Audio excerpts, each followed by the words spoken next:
Mari kita berdoa. Kasih karunia Tuhan kita Yesus Kristus dan Allah Bapa Tuhan kita menyertai kamu sekalian. Amin.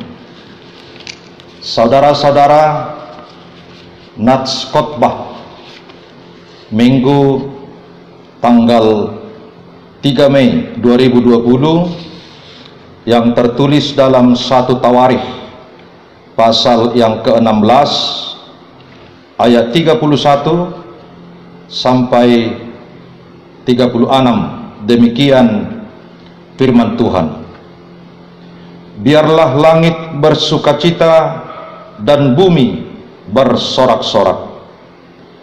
Biarlah orang berkata di antara bangsa-bangsa, Tuhan itu Raja. Biarlah gemuruh laut serta isinya. Biarlah beria-ria padang dan segala yang di atasnya. Maka pohon-pohon di hutan bersorak-sorai di hadapan Tuhan, sebab Ia datang untuk menghakimi bumi. Bersyukurlah kepada Tuhan, sebab Ia baik, bahwasanya untuk selama-lamanya kasih setianya. Dan katakanlah, selamatkanlah kami, ya Tuhan Allah penyelamat kami, dan kumpulkanlah dan lepaskanlah kami dari antara bangsa-bangsa, supaya kami bersyukur kepada nama-Mu yang kudus dan bermegah dalam puji-pujian kepadamu. Terpujilah Allah Tuhan Israel dari selama-lamanya sampai selama-lamanya. Maka seluruh umat mengatakan amin. Pujilah Tuhan. Saudara-saudara yang dikasihi Tuhan kita Yesus Kristus, kita akan memasuki minggu Yubilate dari kata Yobel. Tahun Yobel dalam bahasa Ibrani disebut Yovel, yang artinya salah satu perayaan keagamaan dalam tradisi Yahudi. Secara sederhana, tahun ini dikenal sebagai tahun ke-50, yang dalam bahasa Inggris dikenal dengan ungkapan jubile. Dalam tradisi Yahudi, tahun Yobel dirayakan bersamaan dengan hari raya pendamaian, yang dalam bahasa asli Ibrani disebut Yom Kippur. Perayaan ini dibuka dengan meniupkan sangkakala atau shofar, yang tidak hanya menjadi tanda dimulainya perayaan, tetapi juga menjadi seruan pembebasan bagi para budak, termasuk pembebasan lahan pertanian. Secara rinci, informasi mengenai perayaan tahun Yobel dapat dibaca di dalam Imamat pasal yang ke-25. Saudara-saudaraku, kita sering dengar, kita sering lihat beberapa gereja melaksanakan pesta yubileum yang sudah berdiri 25 tahun, 50 tahun, 75 tahun sampai yang ke 100 tahun. Tetapi apa makna atau hakikat yang terkandung dalam pelaksanaan pesta yubileum tersebut? Apakah sekedar terlaksananya program kerja gereja, atau sekedar mengumpulkan anak-anak rantau, tokoh-tokoh, pejabat dan pengusaha, lelang yang wow, yang langsung dipandu pimpinan gereja, atau sekedar mengumpulkan dana ratusan juta dengan target membangun sesuatu dan menambah kas gereja? Sah-sah saja saudara-saudaraku. Tetapi bukan di situ letak makna hakikat jubileum. Di antaranya lepas dari mana? Dari kegelapan kepada terang, dari kebodohan yang terisolir kepada keterbukaan, dari keterbelakangan kepada kemampuan bersaing di dunia global. Ingat saudara-saudara, secara khusus bagi gereja HKBP, Indonesia merdeka tahun 1945. Tetapi kabar baik firman Tuhan telah masuk ke tanah Batak lebih kurang tahun 1824.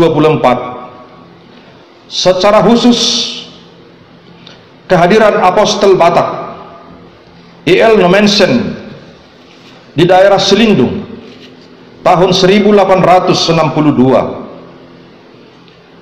Orang Batak itu sudah dibaptis menjadi Kristen, pengikut Kristus lebih 3.000 orang pada saat itu.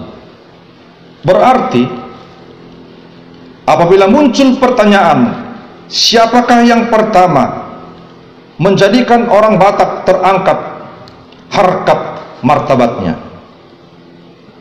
Tentu jawabannya sudah pasti firman Tuhan, kabar baik yang ditabur oleh misionarnya. Hakikat jubileum itu di sana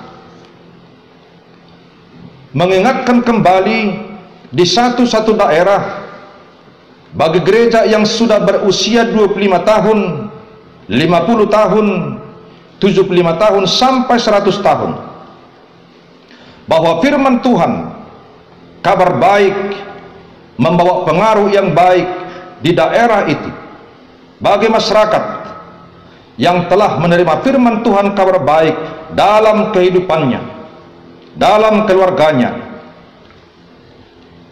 dalam lingkungan sekitar itu. Kalaupun ada kegiatan-kegiatan yang lain menyemarakkan pesta jubileum tersebut, sah-sah saja, asalkan membawa kemuliaan nama Tuhan. Saudara-saudara, dalam nats khotbah ini juga ada beberapa peristiwa penting sesuai dengan catatan sejarah yang berkenaan dengan tabut perjanjian. Yang pertama, ketika umat Israel menyeberangi sungai Yordan menuju Kanaan, sungai itu terbelah menjadi dua ketika membawa tabut perjanjian.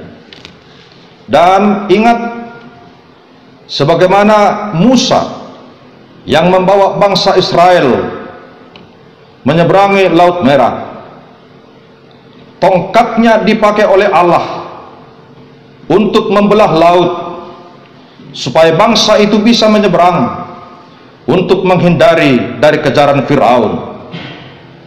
Di sana adalah kuasa Allah untuk melepaskan mereka dari kejaran pasukan daripada Firaun.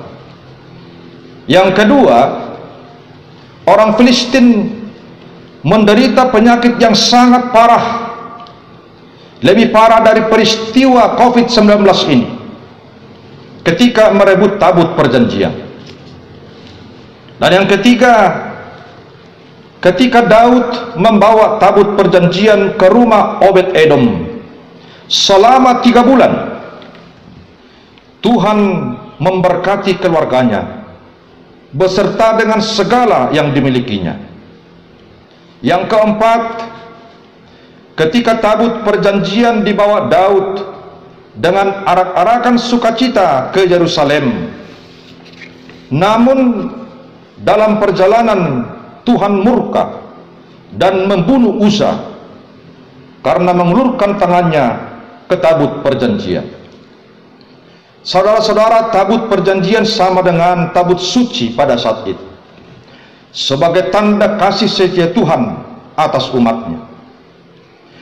Tabut perjanjian menjadi tanda kehadiran Allah di antara umatnya, Inilah latar belakang nats khotbah ini. Maka Daud menyanyikan syukur, puji-pujian, himne kepada Tuhan ketika tabut perjanjian dibawa ke Yerusalem. Bahkan Daud meyakini melalui pujian dan rasa syukurnya, alam semesta dan ciptaan yang lainnya turut bersyukur dan memuji, memuliakan nama Allah, Khalik langit dan bumi. Di dalam ayat 31 sampai 34, dalam nats ini dikatakan dalam ayat 31, biarlah langit bersukacita dan bumi bersorak-sorak. Biarlah orang berkata di antara bangsa-bangsa, Tuhan itu Raja. Biarlah gemuruh laut serta isinya. Biarlah beria-ria padang dan segala yang di atasnya. Maka pohon-pohon di hutan bersorak-sorai di hadapan Tuhan, sebab Ia datang untuk menghakimi bumi. Bersyukurlah kepada Tuhan, sebab Ia baik, bahwasanya untuk selama-lamanya kasih setianya. Dilanjutkan dengan seruan kesaksian, doa permohonan dalam ayat 35 sampai 36. Dalam nats khotbah ini dikatakan, dan katakanlah, selamatkanlah kami, ya Tuhan Allah, penyelamat kami, dan kumpulkanlah dan lepaskanlah kami dari antara bangsa-bangsa, supaya kami bersyukur kepada namamu yang kudus dan bermegah dalam puji-pujian kepada namamu. Terpujilah Tuhan Allah Israel dari selama-lamanya sampai selama-lamanya. Maka seluruh umat mengatakan amin, pujilah Tuhan. Bahkan ditutup dengan kalimat terakhir pada ayat 36, amin, pujilah Tuhan. Luar biasa firman ini, mengajak saya dan mengajak saudara-saudara bersyukur dan memuji serta bersorak-sorai karena kasih setia Tuhan atas umatnya. Memang tabut perjanjian tidak ada pada saat ini, sebagaimana situasi dan kondisi Israel di zaman Daud pada saat itu. Tetapi kita harus yakini, pada masa Daud, tabut perjanjian sama dengan lambang kehadiran Allah di antara umatnya. Bagaimana dengan sekarang, saudara? Apakah tabut perjanjian itu? Apakah podium tempat saya berkhotbah ini? Tidak. Apakah gereja mewah dengan biaya miliar? Tidak. Apakah gereja yang sederhana? Tidak. Yang paling memungkinkan, berikan hatimu, berikan jiwamu, berikan pikiranmu, berikan akal budimu, atau seluruh totalitas hidupmu sebagai tabut perjanjian. Tetapi ingat, harus lepas dari ikatan-ikatan yang membuat dirimu tidak merdeka. Bahkan melalui tabut perjanjian totalitas hidupmu, Roh Kudus bersemayam di sana, dan buah-buah roh ada dalam totalitas hidupmu. Karena dalam buah-buah roh di sana ada kasih, di sana ada sukacita, di sana ada damai sejahtera, kesabaran, kemurahan, kebaikan, dan kesetiaan. Totalitas tabut perjanjian hidup ini juga menjadikan alam semesta turut bersyukur, memuji, dan memuliakan Tuhan, karena alam ini tidak lagi sembarang dirusak, tidak lagi sembarang digundul, dan tidak lagi sembarang dibakar. Karena siapapun yang telah dilepaskan oleh kuasa Roh Kudus saat ini sebagai tanda jubilaris kita, Nats Epistel berkata demikian. Karena itu, perhatikanlah dengan seksama bagaimana kamu hidup. Janganlah seperti orang bebal. Maka harus lepas, jangan seperti orang bebal. Karena orang bebal itu, apapun kebaikan yang berasal dari firman Tuhan, yang sesuai dengan aturan gereja, bahkan aturan-aturan negara ini, tidak mereka terima, mereka tolak. Karena namanya juga manusia yang bebal. Dilanjutkan dengan sebab itu, janganlah kamu bodoh, maka berhikmahlah dengan takut akan Tuhan. Dan dilanjutkan dengan, dan janganlah kamu mabuk oleh anggur, yang artinya kuasailah dirimu dengan segala apa yang kau minum. Bukan alkohol yang menguasai dirimu, tetapi kamu menguasai kehidupanmu dengan apa yang bisa kau makan, dengan apa yang bisa kau minum, dan dengan apa yang bisa kau cari, supaya menjadi kemuliaan bagi nama Tuhan dan berguna bagi kehidupanmu. Saudara-saudara, dari sinilah kita harus lepas, menjadi rasa syukur kita sebagai tahun jubilaris kita masing-masing, gereja dan masyarakat dimanapun berada. Tuhan memberkati. Mari kita berdoa. Terima kasih Tuhan atas firman-Mu yang telah kami dengar. Kuasa Roh Kudus-Mu memberikan kekuatan kepada hamba-Mu untuk melaksanakan. Demikian juga kepada umat-Mu yang menerima firman-Mu. Kuasa Roh Kudus-Mu menolong kami, memampukan kami untuk bersyukur dan menjadikan diri kami menjadi tabut perjanjian, totalitas kehidupan kami menjadi kehadiran Tuhan, supaya kami menjadi berkat di tengah-tengah kehidupan dan masyarakat. Berkati gereja-Mu dan berkati seluruh umat-Mu, berkati aktivitas keluarga dan anak-anak kami. Jauhkan kami dari segala mara bahaya, penyakit, dan segala kejahatan. Kami puji nama-Mu Tuhan karena firman-Mu dan kebaikan waktu yang Tuhan berikan kepada kami. Terima kasih Tuhan, dalam nama Yesus Kristus kami berdoa dan bersyukur kepada-Mu. Amin.